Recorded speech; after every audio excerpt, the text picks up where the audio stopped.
We spent a lot of time on the show talking about vendors with consultants, about measurement and attribution. And many of the experts and products gravitate towards performance channel and like paid media.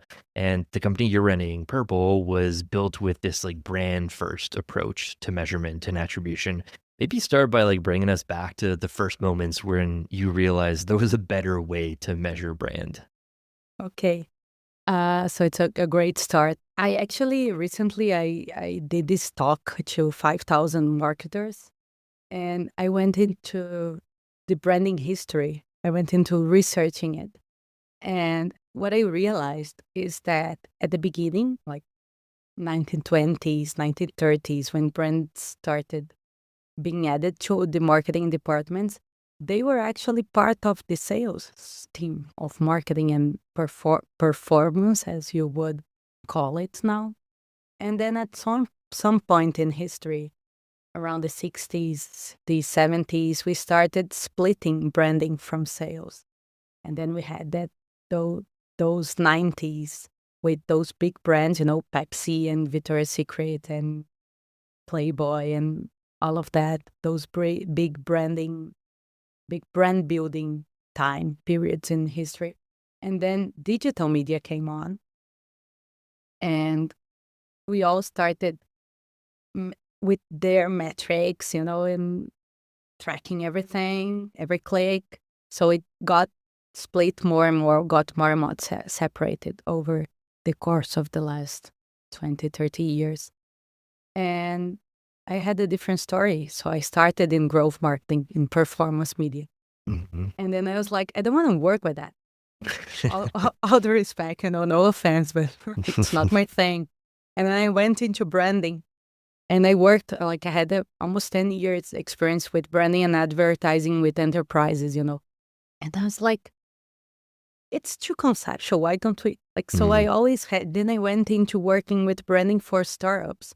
And those guys are crazy over measuring everything and data driven everything. So I always had this branding, brand oriented towards metrics career, which is very unusual. And I was like, why can't we measure it? And people got asking me that over and over again. But I think it was only when I was at my first company, seeing the results, because that's something interesting on working with startups. They only have money to do one thing at a time, money and energy, right? yeah. So when they are rebranding or repositioning, they are only doing that. So it's easy to attribute because Mm, it's like I did it and sales increase and everything else it's like almost an A/B tested uh, mindset mentality because you changed one thing and the rest remained the same. And I started to see immediate returns, not only long term and measurable returns because they were measuring everything. So I was like, maybe there is a way. And then I started looking into it and decided to do something that was a better research tool. So let's do research because that's how everyone measures branding in a more efficient way, more technological way. Let's update brand research. And then I realized, and we did this product. We launched it. We were on our way to product market. I think we reached product market fit because we have companies using it up to today, and we haven't updated the products in a year. Um, but then I was like, if we don't connect to money, to cash, to dollars, there's no point. I mean, no yeah. one cares if you don't. No one cares about brand equity. Only brand marketers. I do care, but I mean, in general, you can't run a business on a self-declared purchase intent. Yeah. The It CFO doesn't care. doesn't care, and maybe the CMO shouldn't care as well. I mean, it's an information, but Mhm. it's not a decisive information that you should pivot your entire marketing strategy towards. So that's it wasn't like a pivoting moment where when I realized it was like, okay, maybe there's a better way, and then we were like moving towards that. I was moving towards that in the last maybe 10 years if you think about it, but actively in the last 4. Gotcha. So now flash forward to the new product. You're focusing a bit more on tying those brand measurement ideas to actual dollars and revenue.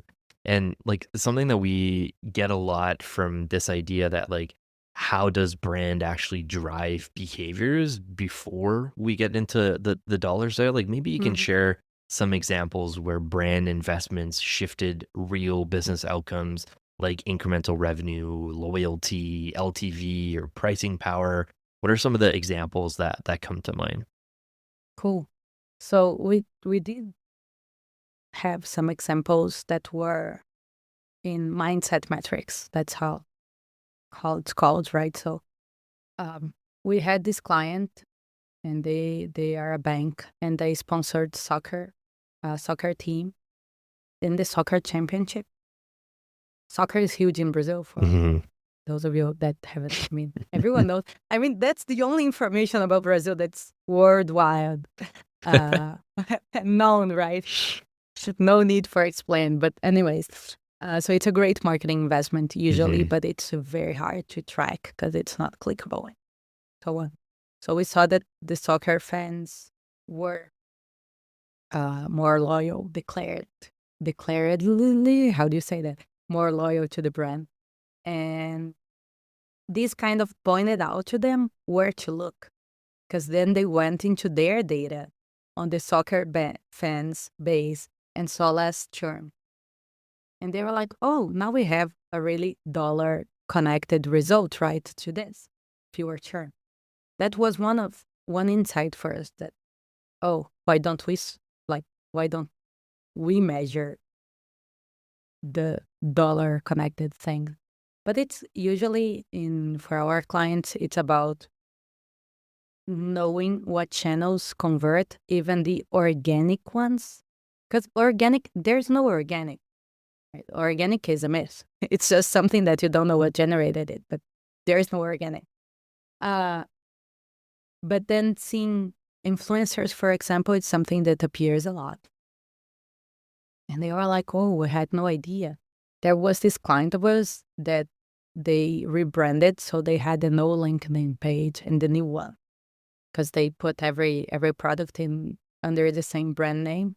So they had all these multiple LinkedIn profiles, and they were just about to discontinue it when they started using Purple Metrics, and they saw it was driving like over 10% of conversion from something that they would discontinue because no one Mhm. clicks on LinkedIn because LinkedIn doesn't allow links, basically, right?